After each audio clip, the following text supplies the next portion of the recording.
Okay, Chael. So, Man on Fire Camp, Kevin Roberts. Yeah. You had a lot of good things to say about Coach Roberts. A college team of yours at Oregon. Guys were both All-Americans there. But what's it like coming? You don't do a ton of technique. You don't do a lot of camps. Mm-hmm. But what's it like coming and working for Coach Roberts and Man on Fire Camp? So I loved it. I had a great time. And you have to understand, a lot of it's about participation. To be a coach and have some fun, you got to have some people show up. And I was blown away. The place was packed. He didn't turn people. I think he told me he had 130 kids, and we're only a week out of school here in Oregon. So it's some pretty driven kids. We got a lot of guys that are getting ready for Fargo, and then we just have a lot of guys that figured out where a good place to go to camp was.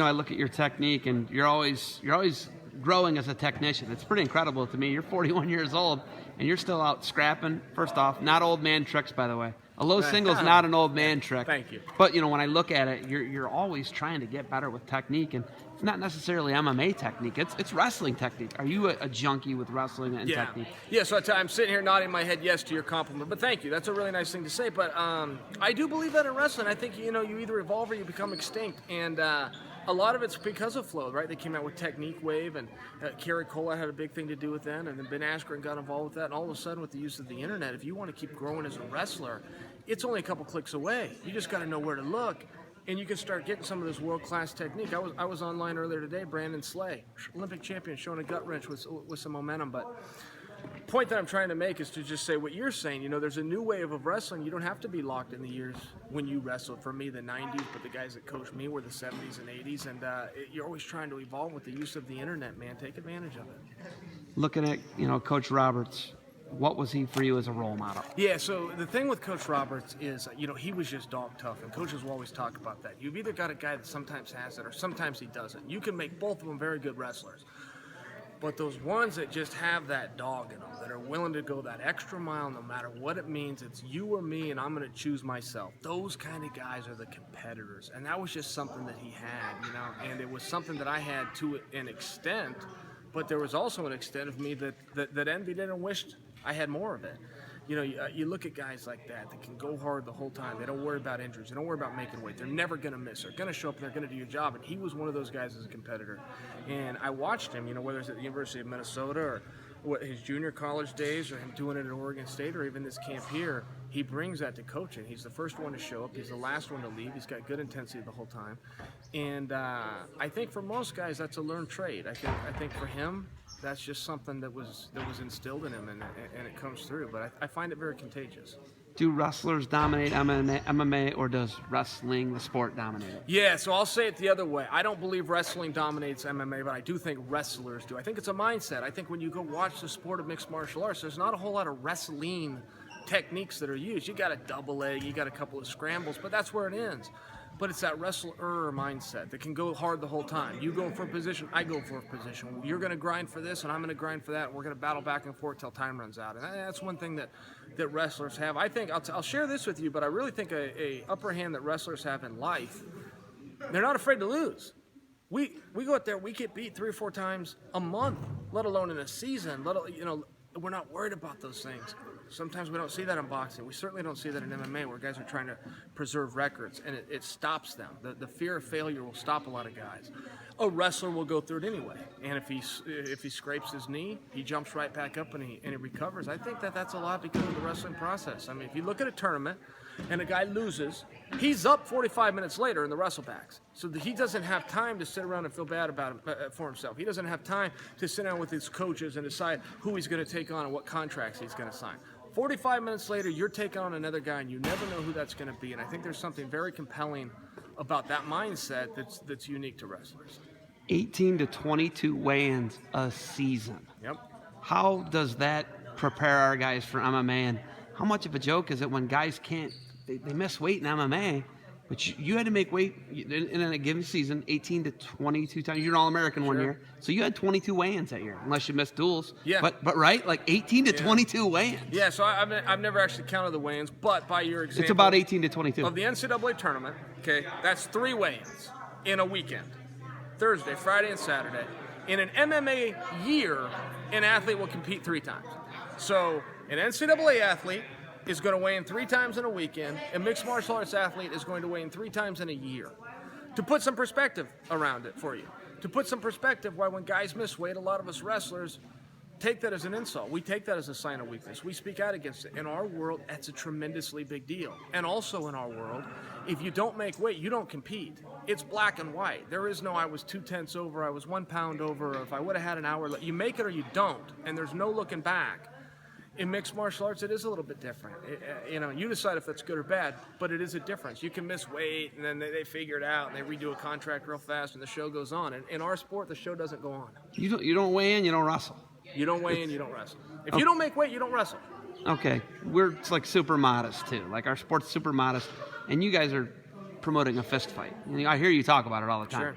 Why are we so we don't want to step over the line? Why are we like that? Why do we spite ourselves for promotion? Yeah, $1 million question, right? And we talk about it all the time. And I can tell you, as a wrestling coach, even though as a professional, I like something different. But as a coach, I preach, you shake hands, you put your head down, you walk away. If I'm coaching a young man and he throws his headgear, and that's like the ultimate temper tantrum in wrestling, is to take the headgear off and throw it. Oh my goodness, I'll lose it. Can't do that. But once you get into the professional sports, it does turn a little bit different, where you need to bring some eyes on you. And I don't suggest being a poor sport. I don't suggest that at all. But I do suggest being vocal. I do suggest if you've got a hope or a goal or a dream or something you think you can achieve, to go ahead and put yourself out there. I still remember 2008 when Ben Askren was going to put the chin in China. And, it was one of the greatest marketings in wrestling. And here it was 10 years ago, but it was a guy that was convinced he was going to be an Olympic champion and wasn't afraid to suffer the embarrassment of people telling him, no, you can't, or should you not, we're all going to teach you. He wasn't afraid of those things. He was willing to be like Babe Ruth. He was willing to walk to the mound and say where I was going to put the ball. And whether it worked out or it didn't, he had the courage to do it. And I just think that it's a really good lesson for wrestlers. And I don't know if I really gave you the answer, but I think the answer is somewhere within my response. Will your kids wrestle? You have a couple kids, right? Yeah. Will they wrestle? So I have a little girl, and no, she will not. I have a little boy who's 3 years old, and he won't wrestle until he's about 9 years old competitively. But we wrestle every night. We talk about it every night. We watch the videos every night. But that's more my vision than his, right? He says he wants to be a wrestler because he knows that's what Dad wants. He won't be pushed into wrestling, but he will be encouraged once he finds whatever sport it is he likes. He'll be encouraged to pursue it. And I will tell you this, but it comes from one of our own wrestlers, Lincoln McElravy. Great wrestler, very successful, and he recently did an interview, and he talked about, this was his philosophy, but I'm going to adopt it. I really liked it. And he said, you are not your kid's coach. You are your kid's teammate. The relevance there is a coach will say certain things to an athlete, but a teammate won't. There's ways you would talk to a teammate. What he's talking about is encouragement. Teammate doesn't grab another guy and shake him up sometimes when he needs. He just encourages him. And McElravy his point was that you're your kid's teammate, and largely you're just their chauffeur. You find out what they want to do, and then you get them there. And where they go with that drive and passion is up to them, but let them choose the activity. I will tell you, my kids will be involved in activities. I hate for young people, I hate free time. I don't think a young person should have free time. So I don't take any shame in telling you that they will do something, but I'll let them choose what that is. Giving back, you didn't have to come here today. You don't do a lot of wrestling clinics. Why is giving back, and why do wrestlers, why are we like that? I don't fully agree with you. So I was coached by two men when I was growing up, Roy Pittman and Dave Sandville. Now, these were just the guys in my hometown. Coach Pittman ran the club that was near my house, and Coach Sandville was the coach of the high school that the house I lived in was going to feed into. I didn't appreciate them. I do now. I didn't appreciate it, but I didn't know anything. I was 9 years old when I met these guys, and they were just the coach. Both of these guys are now in the Hall of Fame. Both of these guys are some of the most legendary coaches in the country, and this is what I had growing up. I never gave those guys $1. I never even gave them a thank you.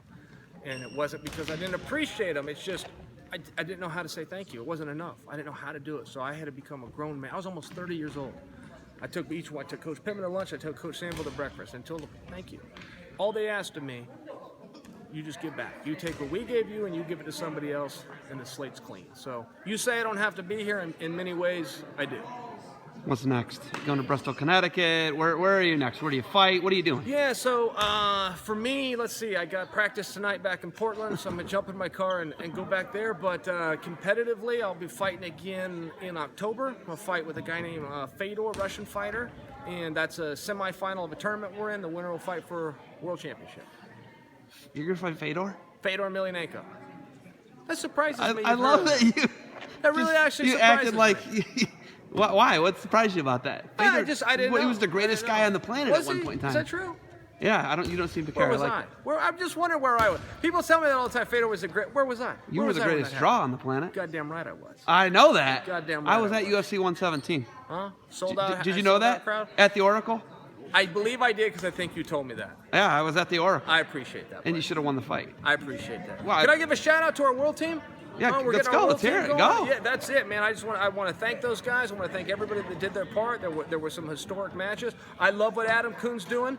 I don't know if Bill Zadok and Matt Lindland, I think they have their own opinions. I think they like when a guy chooses a style. I won't argue with them. I'll just tell you, I'm not a coach. I'm a fan on that level. The fan in me, I think that's an Iron Man right there. I think it was a terrific example. I wish more guys would do it. I think that Hayes-Winkle showed us. I think that Kuhn is showing us. I think that there's really something special there. Rick Sanders did that. He Rick won medals Sanders, in yeah, gold. and guys used to do that. Dave Schultz doesn't get the credit, but Dave Schultz used to go both styles. Larry Owens, who's famous for beating Dan Gable, he was actually a U.S. Open Greco-Roman champion. That used to be very common, and somewhere in the very early 90s, they decided you had to pick one. And again, I think our leadership gets to make that call, not me. But I'm not in leadership. I'm a fan. And the fan in me is very grateful to those guys. All of them, all the way down. Tony Ramos gets a big shout out for me. You know, a guy that had all sorts of drama and all, switched weight classes and switched colleges and had all these. That weight class is as tough as it is because of guys like Tony Ramos. Just by one example. But for me as a fan, it means something. You got anything else for me? I talk wrestling all day, man. You don't want to do that with me. You run out of camera. All right, you got